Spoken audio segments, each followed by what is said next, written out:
دوستوں السلام علیکم ورحمۃ اللہ وبرکاتہ۔ ہم سبھی کو پتہ ہے کہ جب کوئی آدمی کلمہ طیبہ کو اپنی زبان پر لاتا ہے اور کلمہ طیبہ کو دل سے اقرار کرتا ہے تو پھر وہ مسلمان ہے،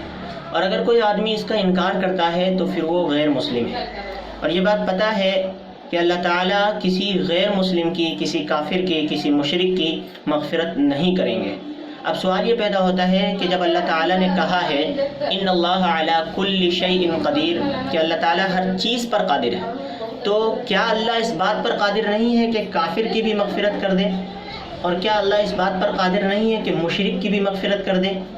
تو دوستوں، اللہ تعالیٰ یقیناً ہر چیز پر قادر ہے، اور وہ اس بات پر بھی قادر ہے کہ کافر اور مشرک کی مغفرت کریں، لیکن اللہ تعالیٰ کسی کافر اور مشرک کی مغفرت چاہیں گے نہیں۔ اللہ تعالیٰ نے جا بجا قرآن کریم میں اس بات کو واضح کیا ہے کہ بدون ایمان اور بغیر اسلام کے اللہ تعالیٰ کسی کافر اور مشرک کی مغفرت نہیں چاہیں گے۔ اس بات کو اللہ تعالیٰ نے ایک آیت ان اللہ لا یغفر ان یشرک بہ، کہ اللہ تعالیٰ کسی مشرک کی مغفرت کبھی نہیں کریں گے۔ اب یہاں پر ایک سوال پیدا یہ ہو سکتا ہے کہ اس آیت میں اللہ تبارک و تعالیٰ نے صرف مشرک کی مغفرت نہ کرنے کا وعدہ کیا ہے، کافر اس میں داخل نہیں ہے۔ تو اس کی تردید کے لیے اللہ تعالیٰ نے دوسری آیت ان الذین کفروا من اہل الکتاب والمشرکین فی نار جہنم خالدین فیہا اولئک هم شر البریہ، کہ اہل کتاب میں سے جو لوگ کافر ہیں یا جو مشرک ہیں، اہل کتاب میں سے جو مشرکین ہیں اور جنہوں نے کفر کیا، یقیناً وہ لوگ ہمیشہ جہنم میں رہیں گے اور وہ بدترین مخلوق ہیں۔ کوئی آدمی اگر یوں سوال کرے کہ اس آیت میں اللہ تبارک و تعالیٰ نے خلود فی جہنم سے مراد مکث طویل ہے، مکث طویل کا معنی آتا ہے بہت لمبا ٹھہرنا، یعنی چانس تو ہے کہ وہ ایک نہ ایک دن جنت میں جائے، اگرچہ اس کے ٹھہرنے کی مدت لمبی ہوگی۔ تو اس سوال کا جواب یہ ہے میرے بھائیوں کہ اللہ تبارک و تعالیٰ نے اس میں کافر اور مشرک دونوں کو ایک ساتھ جمع کیا ہے، اور مشرک کے لیے دوام پہلی آیت سے پتہ چل چکی ہے، اور اگر ہم کافر کے لیے خلود مراد لیں اور مشرک کے لیے دوام مراد لیں تو کلام واحد میں ایک ہی کلام میں ایک ہی لفظ سے جدا جدا معنی لینا لازم آئے گا، اور کلام واحد میں ایک لفظ سے دو الگ الگ معنی مراد لینا یہ ممتنع ہے، دشوار ہے، ناممکن ہے۔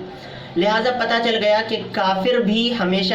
جہنم میں رہیں گے اور اللہ تعالیٰ اس کی مغفرت نہیں چاہیں گے۔ اور اس بات کو اللہ تعالیٰ نے اور پختہ کرنے کے لیے اللہ تعالیٰ کی دوسری آیتیں جیسے والذین کفروا قطعت لهم ثیاب من نار، اور آگے کی آیت کلما ارادوا ان یخرجوا منها اعیدوا فیها، کہ جب جب کافر جہنم سے نکلنے کا ارادہ کریں گے اسی میں لوٹا دیے جائیں گے۔ اور ایک اللہ تبارک و تعالیٰ کی آیت والذین کفروا عن سبیل اللہ ثم ماتوا وهم کفار فلن یغفر اللہ لهم، کہ جن لوگوں نے اللہ کے راستے کو چھوڑ دیا اور اسی میں مر گئے کافر ہونے کی حالت میں، تو اللہ تعالیٰ وہ اللہ تعالیٰ کبھی بھی اس کی مغفرت نہیں کریں گے۔ تو ان ساری آیتوں سے یہ پتہ چلتا ہے کہ وہ اللہ تعالیٰ اس بات پر قادر تو ہیں، لیکن اللہ تعالیٰ چاہیں گے نہیں کہ ان کی مغفرت کی جائے۔ اب میں یہاں پر ایک اشکال کو بھی دور کیے دیتا ہوں کہ اللہ تبارک و تعالیٰ کی ایک آیت وَمَن يَقْتُلْ مُؤْمِنًا مُتَعَمِّدًا فَجَزَاؤُهُ جَهَنَّمُ خَالِدًا فِيهَا، جس میں قاتل عامد یعنی جان بوجھ کر کے جو آدمی کسی کو قتل کرتا ہے اس کی سزا کے طور پر اللہ نے کہا کہ ان کا ٹھکانہ ہمیشہ جہنم میں ہوگا، اور یہاں پر خلود کا لفظ ذکر کیا ہے۔ تو اس خلود کے معنی مکث طویل ہیں، چونکہ یہاں پر کوئی ایسا قرینہ نہیں ہے یا کوئی ایسا قرینہ نہیں ہے جو اس بات کو مرجح ہو کہ یہاں پر دوام کا معنی مراد لیا جائے۔ اسی لیے جو خلود کے اصل معنی ہے یعنی مکث طویل، کہ ایک لمبی مدت تک ان کا ٹھہرنا ہوگا، لیکن ایک نہ ایک وقت ایسا ضرور آئے گا جب انہیں ان سے چھٹکارا ملے گا اور وہ جنت میں جائیں گے، اور جب ان کے لیے جنت میں جانا ہے تو یقیناً ان کی توبہ بھی ضرور قبول ہوگی۔